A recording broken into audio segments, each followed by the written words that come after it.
last guy, last Tuesday was his last day on the SBSC side. The tax side, it's a pilot program in 2018. The guy hasn't been in the SSA building since, COVID. And so issues that to me, management, her and Adam should be working, it seems like they're just, oblivious to it. Because the TAC hasn't been occupied, and so why are we paying for? Because it's a pilot program where the TAC is actually in the SSA office.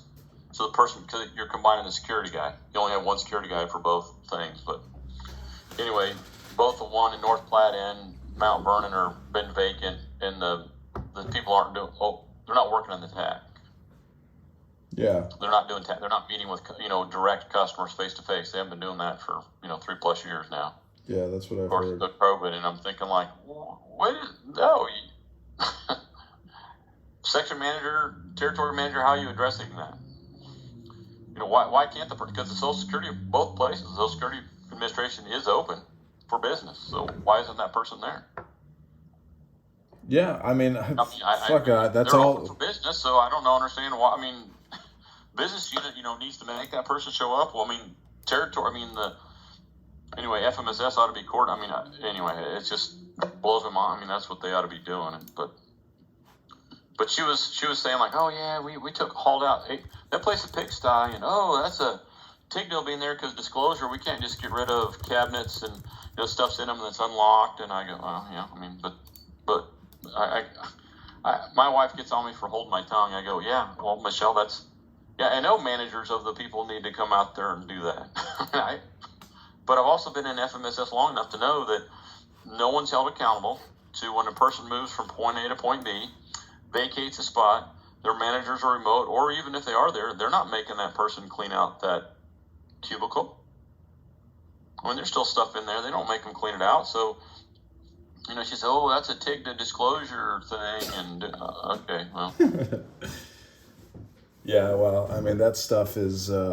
kind of ancillary to project management and purchasing furniture and all this, I don't know. Right. I would let it go.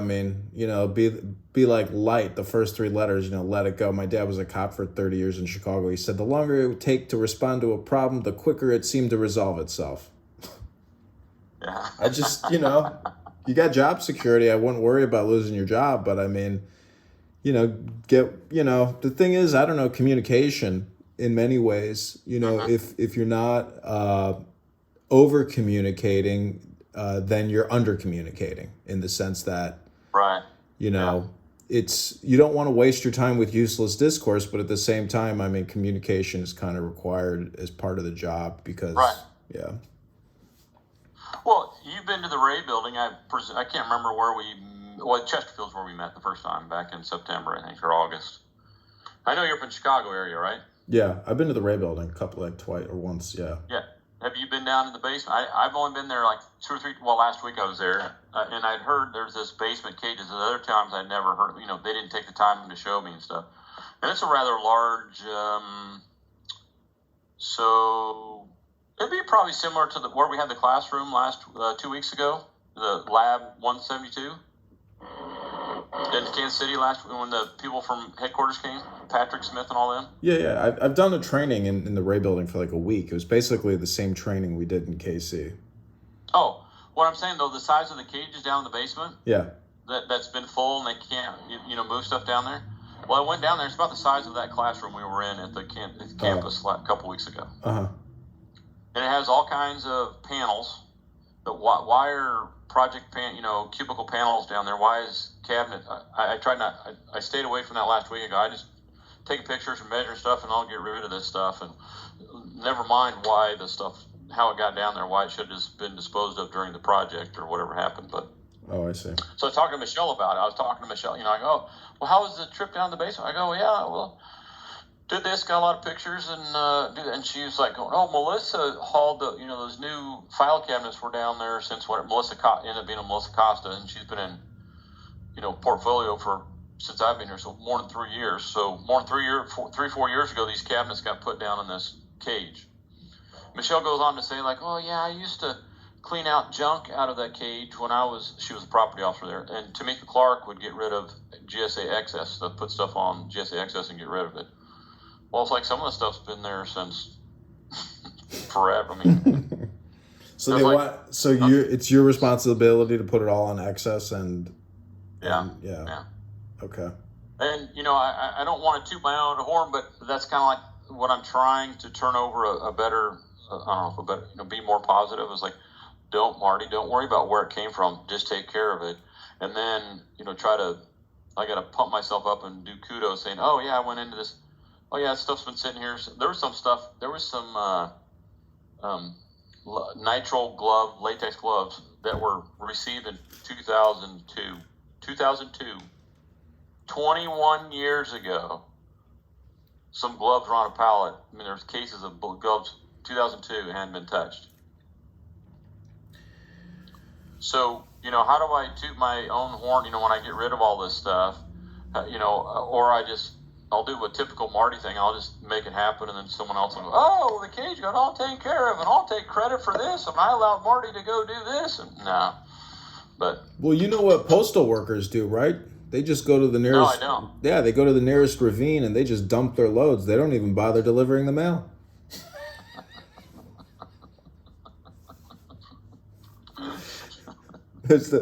I've seen it. There was literally a news article about that. Somebody for years, some employee, didn't deliver mail for years. It just was junking it.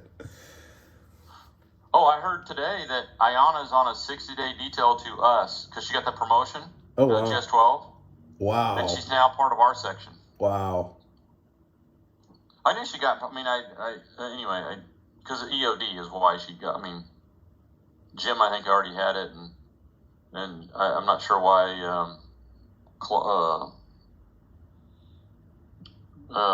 Carla Thomas, she's senior, but she didn't want, I don't know. Wow, she didn't want it? I don't know. Because it was by EOD is what because I went, I applied for that. That would be huge for Carla's pension. Yeah, but anyway. Yeah. The total lack, like you said, and to me that's what happens with. I like your analogy of over communicate or under communicate. We can't seem to find. it's anyway. There's stuff. Sometimes I get email like. You get emails and it goes back and forth, back and forth, back and forth. It's like I don't need. I'm not talking to you, but more from management. It's like, oh, these controls, and you answer it, and oh, thank you. It's, oh, okay. I don't need that thank you email back really, but. Have you ever read a book on maxims or aphorisms?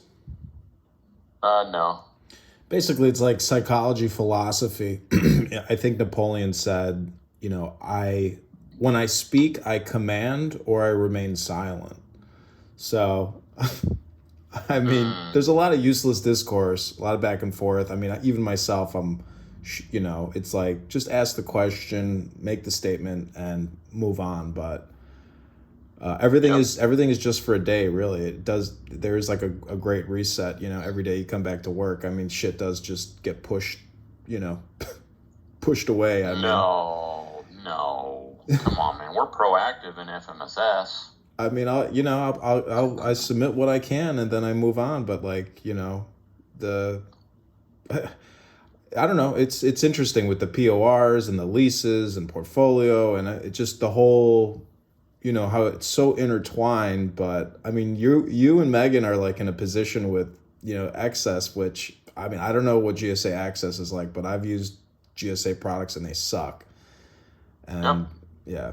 Well, think about just think about relate the GSA Access to going to USA Jobs and trying to find a job that you're applying for.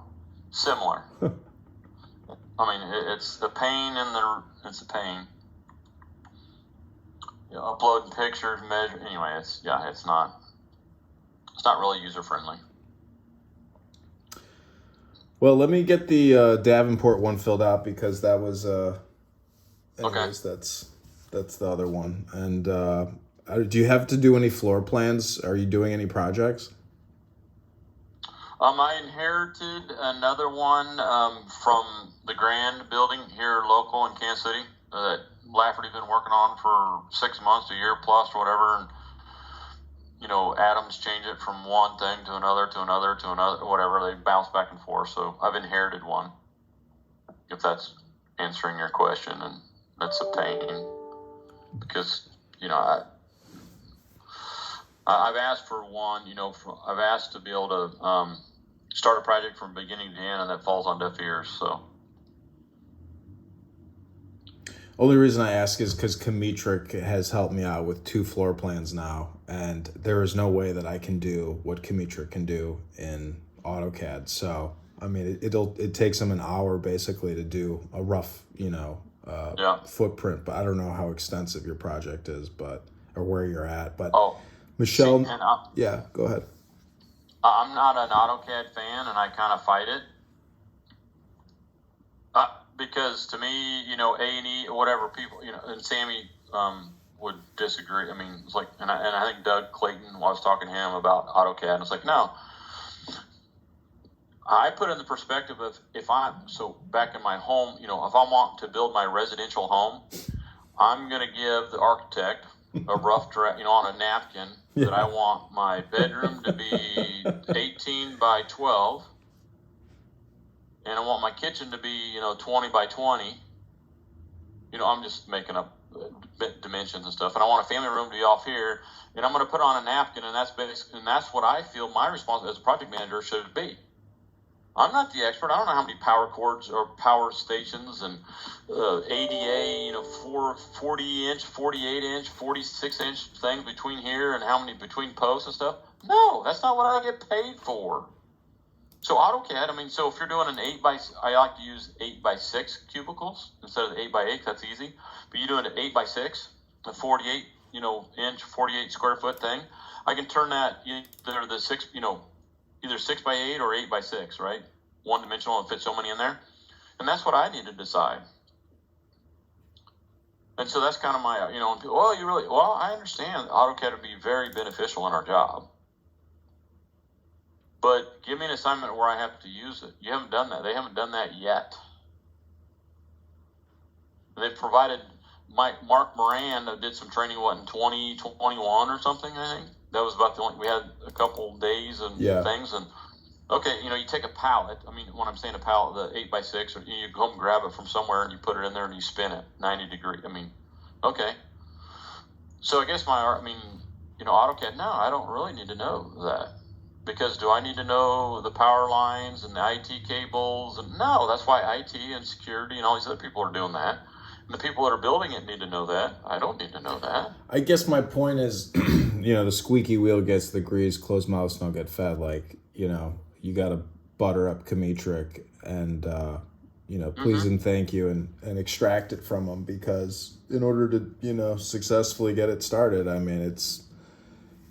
Well, see, I would go, for me, what I would do, if I had a project, I would take that paper napkin design and I would probably give it to Tiara Rainey. She came in with me. We came in together. Mm-hmm. And she's worked AutoCAD, and I would have her, because that's what she's been doing early on for Rochelle up in Des Moines. Yeah. She was working the design. Now, I know Rochelle's done a lot. I'm assuming she's done a lot with AutoCAD because she's been doing it for 20 plus years in FMSS. They're just block plans. At the end of the day, the architect at GSA, gives us the final did. Yep. So we can't, obsess over it. And why, it's, anyways, it's, it is what it is. Day at a time, But anyways, thanks for the Duluth SIG, and I'll send you the Davenport. So I guess, so I'm now reviewing the building and projects page monthly and providing Michelle notes, basically, going into the action plan and pulling out tidbits from the notes portion and aligning that with people's comments, is gonna, I guess, be helpful. But, I'll do it for a couple weeks, and then I'll eventually say, okay, we've practiced this exercise, and I think everybody's up to snuff. I'm just thinking, I want to help Michelle, but it's also communication on her end, which might not be, being beneficial to her position, I suppose. So, right. Anyways. Yeah. You and I could go on and on about I mean, we could. I've had 6 managers since I've been FMSS. Shane Gentry is number 1, came in. Jimmy Englehart filled in for a little bit. Chad Johnson was there for a while. Mike Lafferty was there.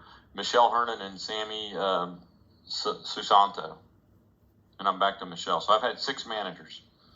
Out of those 6, Shane Gentry is the one that hired me, and he had been it. And he's the one that I asked for property, and he gave it to me because he knew that's what I wanted. Before I even interviewed, I was over there talking to him, and I thought I was going to get some project experience by doing property, because one of the stakeholders when you start a project 2-3 years out is to go visit the site with your property person and let them know, like, oh yeah, we're getting rid of everything, or we're going to repurpose this and stuff.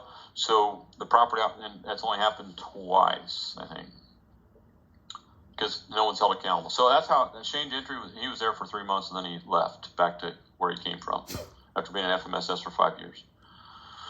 And then I had Jamie Englehart. If you dealt with him, he came in as a 13, didn't know anything of FMSS, didn't care to know anything, in my opinion, from the little bit interactions I had with him. The Des Moines project was being run by Steve Glary before, and Jamie was a senior, but he didn't do anything, didn't know anything. And you saw him at maybe you're good friends with him, but I'm not a Jamie Englehart fan, and that was just a couple things. Chad Johnson didn't know anything. He knows the construction side, stuff, but he doesn't know any of the software upgrades and PPS and doing this. And I mean, he's had 2 projects, the one downstairs that we took over. I mean, and stuff wasn't completed, and he's also doing an HCO thing. He hadn't asked for extra shred bins or excess furniture or anything. And so he doesn't know anything in a sense either. Michelle Herndon, I thought, might know some stuff because she's been in FMSS for a while, but as we've dealt with her, she doesn't have experience in a lot, ask questions. She goes, yeah. And then Sammy was all projects only, and the programs were like worthless. You don't need to know any program. I'm like, well, okay. Anyway, so Sammy was probably the only knowledgeable one on projects, and downplayed all the programs being property and logistics and Kazam and RA and shred and all those things and forms and vehicles. I mean, Todd left. I took over this Duluth project. I was like, why are you quitting? I was like, you do realize basically, we are, I guess, secretaries and escorters. Like at the end of the day, we're not knocking building walls down and doing anything. We're just escorting. Right. But it's the paperwork minutia, which is insanity, and right.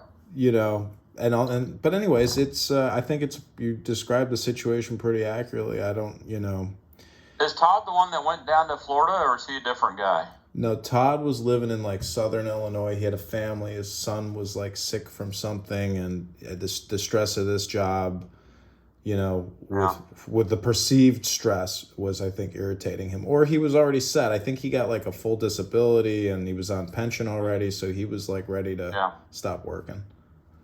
Okay. But, yeah, I mean... Yeah, that's what I think about this. I mean, you labeled it pretty well. The comment you made about... To me, this is stress-free work. Well, when I was a secretary and an admin, that was stress-free. I mean, it's only self-induced. And so, can we put it away at the end of the day and walk away and, I mean, I can. I mean... People say, like, my perspective on a project manager is where the fall guy is. What I've observed from Oklahoma City and Topeka and Des Moines. Yeah. The project manager is the fall guy. Yeah, I agree with that statement. We have no authority. We have no authority whatsoever to make a change on site or anything. From what I've seen, you have to go through GSA or through the territory or through Patrick or through Bob. We can't make a decision on the spot. We have to. Do a scope of work and an amendment and do whatever. And it's like, whoa. So, and like Rochelle's doing that right now with Des Moines, the delivery of the furniture has been pushed back another week or 2. Well, that affects me if I posted stuff on excess stuff and people are coming to pick it up, but it's in the swing space and they can't, because now the people have to stay in those spaces another 2 weeks. So people can't come pick up the furniture that they bought and paid for. Yeah, I mean, that's why I say, like, look at it from 30,000 feet up, because at the end of the day, all of this is not strategic. None of this has to do with tax revenue. None of this has to do with paying down the debt. This is all essentially one giant like ecosystem of FMSS, which is essentially lying to itself in the sense that Yep. you can only be your own worst enemy because everybody else is essentially full of shit. Like, this is not a business where we're looking at our income statement and our balance sheet. This is Right. Yep. We're lucky that the Federal Reserve just keeps printing the fake money to even keep the job. So Yeah. I mean, Well, it's all and so this is where I critique Dory before Adam is, and I learned I believe I learned early on is there's this SRM or whatever, when we're going to lease building, 3 years out, 40 months. They said 36, 40, or 42 months out, 48 months out. That's why I think this 42 comes in. We kind of learned about it a couple of weeks ago. Yeah. When leases are expiring, and that's when we're supposed to start I say start, but lease renewal, are we going to stay or go, and decisions made at a higher level. Okay, that data's out there in GDI for anybody and everybody to see. And I started analyzing that early on. I was like, oh, that should be coming from our territory people of, hey, you know what? I'm just picking some random. Salina, Kansas, in 42 months, that in 2027, that lease is expiring. And we need to start looking at that. So I'll go do a site visit. Okay, we have one in Rolla, Missouri. Go do that one. We got one in Bloomington, Illinois. Go do that one. And that's what our leadership should be directing and saying, this is our focus in 4 years out. Go check these out now. Go do a site visit. Find out what kind of furniture's there. And we start working that, schmoozing that. The business unit, getting a rapport with them. Are they expanding, downsizing, doing whatever? But I have not seen any of that. We're all reactionary. Our upper management is all reactionary. Yeah. Well, that's why I say it's all made up in the sense that they don't want to do tailored communication. They just want to do mass communication and leave it at that. And I get that, but at the same time, the thing is though, there's no incentive to make any kind of, from Portfolio's perspective. The thing is, I just want my paycheck and as little stress as possible. And, that's because at the end of the day, I know that I can't change the direction of the ship. We're just a component of a massive organization, and Right. You sat through that training room and you saw the people in the other training rooms. I question, what the fuck does SBSE do? What does W&I do? All these jobs really don't have anything to do with that KC facility where they're collecting all their money and all those people opening envelopes. Those are actually, in my opinion, the only people really doing anything, which is manual labor. And the whole furniture ordering process is insanity. RWAs and overtime utilities, all this accounting nonsense that we're engaged in is essentially, it's insanity. I can't figure out a better way to even think about it, but to me it's the job, I suppose. It's fucked up communication inside outside. It is what it is. Yeah. All right. Well, so I'll let you send me that Davenport one, and I'll get that back to you. Okay, appreciate it. And all right. I just say health, wealth, love, peace of mind. Your opinion, your perspective. Literally, the way you communicate to other people is essentially who you are. So, Well, I thought we were going to end. So I would ask, in your perspective, where you are, who in FMSS do you think is happy or content with their position or job, with their work? Because sometimes position and pay are getting, So I don't know if that's asking the right question. I'm not content. I don't have any job satisfaction with what I do on a daily basis at FMSS. Well, I would say that your environment is dictating your feelings. You have no control over the environment. You only have control over your opinion of the environment. Your problem is KC is different from Chicago or working out of Chesterfield. That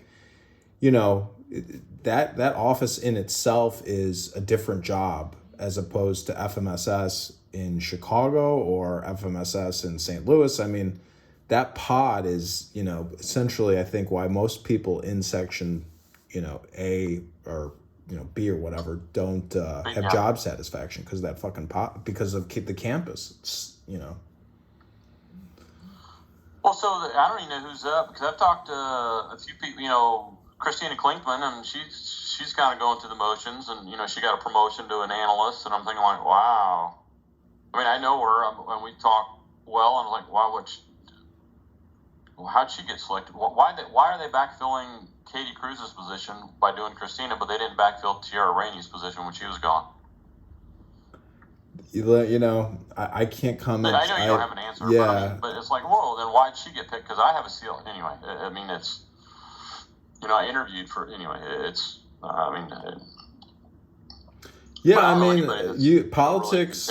politics, nepotism. I mean, there's a lot of ways to describe whatever, but, I mean. Well, Eric Carter's a guy. I mean, do you have any interactions with him? Yeah, I sat next to him for a year, but, Yeah, because he's a property guy for the Chicago area. And I've had conversation with him, and he seems to be pretty laid back and content with being a GS11, I believe, and just doing what he does. I mean, yeah. No aspirations to go higher. Like, wow. He's disabled. He goes on a month-long cruise every year. Like, he's satisfied. He doesn't need any more, I suppose. So that's a good place to be. I mean, the ultimate defense is contentment, and I hope you find that. Chances are, here's what I think of is, I shouldn't bring up names, but Eric Carter, content doing what he's doing, but the 12s and 13s, he could be doing the same thing. Doing the same thing, because our 12s and 13s, Brandy Lloyd I've not seen her in 3 years. Mike Lafferty, and none of them have had projects. And when they became 12s because they were supposed to have project experience. None of them had that. Crystal Johnson didn't have any project on her own project experience before she became a 12, and now is a 13. Chad Johnson's never had project experience in FMSS, and yet he's a 13. So that's what I get frustrated with, is how these people have, never done a project, and yet they can move up. And they're doing no more than what we do as 11s, 7, 9, 11s. Well, Martin, I'm beginning to get the feeling that you've never won the lottery in your life. You've never played the scratch. Sometimes breadbaskets fall from heaven. It's just a fact of life. I won a car at 16. I found a wallet with $2,000 my first day in college with no ID. Sometimes things just drop out of the sky and there's no explanation. That's it's the irrational world. But if you look at it from like a spiritual lens, people got lucky stars. I'm sure there's other people you could say like, fuck, they must have lucky stars. How the hell did they get there? Like, everyone essentially has the same level of intelligence. It's the experience, it's the reading, it's the comprehension, it's how some people don't give two fucks, and some people are ready to retire. I think I've totally spent maybe like 10 hours listening Benjamin Lewis give us his opinions about everything under the sun, and I'm more than happy to listen to him because I don't have to sit next to him and listen to him. You know what I'm saying? Yeah. Yeah, I think to summarize myself is I don't know what I want in a job. I can do pretty much I believe I can do. Well, I'm not a manual. I'm not a repair anyway. It's just because I was very, very happy with my site coordinator job that I did a year ago, and then it was posted permanent. I applied for it and didn't get selected, and I just kind of blew my confidence. I was like, what do I got to do, man? I did it for 6+ months, and everybody up there liked me, and applied for it, and it didn't get it. And 3 other people that did, and none of them have done the job before, and I was like, come on, wow. And then I had to come back to FMSS, and the chaos and the stupidity and the lack of direction and guidance, and so I just still haven't gotten over that, I guess, John. Yeah, I was complaining to Tony, and I told him you got to let it go, and then he told me you got to let it go. So now I'm telling you got to let it go. And that's Well, like, I'm trying. that's the psychology. I mean, angels fly because they're light on their wings. They don't have weight. They don't have heavy thoughts weighing them down. Right. And so that's what I try to. I'm trying. I wanted to travel since day one, and so I'm finally. I got to go to St. Louis and going up to Des Moines to help out there, and then I do property training in April in Jacksonville, and then I'm told by Michelle that I still need to go do site visits for the buildings that I was supposedly in charge of come 1 October. Yeah. So I get to go out to Grand Island and North Platte and Scotts Bluff, and I'm thinking, ooh, I got to have this done by June. Okay, well, I'll go in May then. I guess I'll spend a week. I might be able to get all three of them done. I don't know how intensive a site visit is because I haven't had that training, so I guess I'll have to read online. You've never looked at furniture before? I plan on it, but I'm just saying we are our own worst enemy in the sense that, like, it's easy to forget how, lucky you are in the sense that this is light duty, I mean. Oh, no, yeah. I know. Yeah. I think of that all the time. Being a retired military guy, it's like, oh, I got an air conditioned, I got a air controlled, environment. I got parking. I drive there, do this. It's not labor intensive. It's not physically intensive. It's not mentally intensive. It's just dealing with the frustrations of people, not getting. So at the end of the day, you're getting paid though to have. Oh, I know. An anger management training module. Because this is like a simulation in many ways because.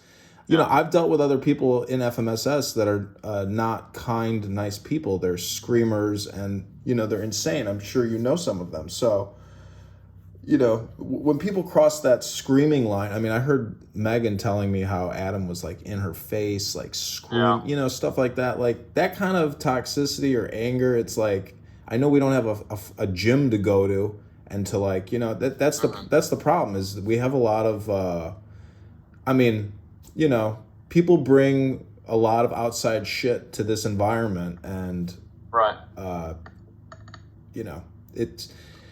It's just that's what I'm saying. Like you're a really talented guy, smart guy. Like you have to try to, the thing is your happiness is dependent on you, not the job, or people at the job. Right. And I think, between me and you, the difficult thing is I see, I feel fully qualified to do 12 and 13 work.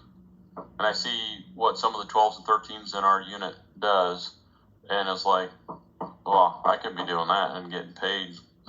Well, that's why I say your income comes from, outer space, basically. Like, it's, my father's Jewish. There's a day called Yom Kippur or the Day of Atonement. Mm-hmm. It's said that, you have to make apologies on that day to anybody you may have, insulted or something. Okay. But anyways, it says that on that day is when your income is determined. So, I'm just saying if you look at it from a, an esoteric bullshit spiritual perspective, that's what I'm saying. Like people are lucky and they have no fucking idea how lucky they are that they're getting what they're getting and they've totally forgot. Oh, no, right. Yeah. No, and that's the thing. I mean, I don't need, I got retired military that makes me probably, anyway, it's just, no, the money's not, I say that just because I think there's parts of all humans that are money driven. What percentage that is varies from person to person, and so I just frustrated because I'd like to be making more money because then I could save more money and do, nicer vacations and spend more on my grandkids and do stuff. But I got it. I don't need more money because I live within my means. But no, I get it. But it's triumph of the will. I mean, it's gonna come if you, take the action. So nothing can stop you. But I don't know. It's nice getting to know you, and I just wish you health, wealth, love, peace of mind. I mean, I could accept the fact if I lose this job tomorrow and still be happy. I mean, I'm not, right. But the thing is, you want to. I mean, in some ways, there's like a patriotism to the job, and so you see the hypocrisy and insanity of it. But this is small minutia. I mean, $30 fucking trillion in debt. There's been a lot of bullshit, and this is a small little nothing. I mean, it's a drop in the bucket. So, yeah, I remind myself of that when I, because Jeff City Tax Center. I mean, there's 3 tax centers I know that haven't been occupied for going 3 to 4 years, and yet we're paying monthly payments on them. That's the Jeff City's been vacant, and North Platte's been vacant, and Mount Vernon's been vacant. No one's been doing work there. Those are just 3 buildings. And I think about the rent that we're paying for those and why. So I guess I say that to come back to what you're saying is, the minutia. That doesn't affect. It's wasted money, and so just be happy with what that I got a roof over my head and I have a job to go to and I get a paycheck every 2 weeks. Yeah, that's territories. Frustration. No, I hear you. I think at the end of the day, every conversation is just like an accurate. You're trying to make like an accurate analysis of the situation, but there's a Buddhist expression I like. It says there's not a speck of dust out of place in the whole universe. So, and there's another thing I read in a neurolinguistic programming book the other day. It said all communication is hypnosis. So, that's why I say, like, you can have a hypnotic effect on your coworkers by changing, essentially your words from, what the F is all this to, oh, you're a flower, you're refreshed. Essentially it's, military intelligence, it's propaganda, but I'm just saying, if you can change the way you think and change the way you speak, you can essentially attempt to get what you want. Right. No, I agree with that. And it's tough changing decades of pessimism and realism to positivity. I struggle with it daily, hourly, minutely to find the positive and stuff. My wife harps on it when she's home. It's a giant anthill. And the top is in Washington, D.C. The bottom is, the capital of Nigeria. Shit rolls downhill. Yeah. It's Empire State, at $30 trillion. That ain't getting paid back. Right. All right. Anyways, God bless. Yeah, it's great chatting with you, and thanks a lot. I'll send you a little, Jack. Yep. Okay. Okay, take care. Talk to you soon. Bye.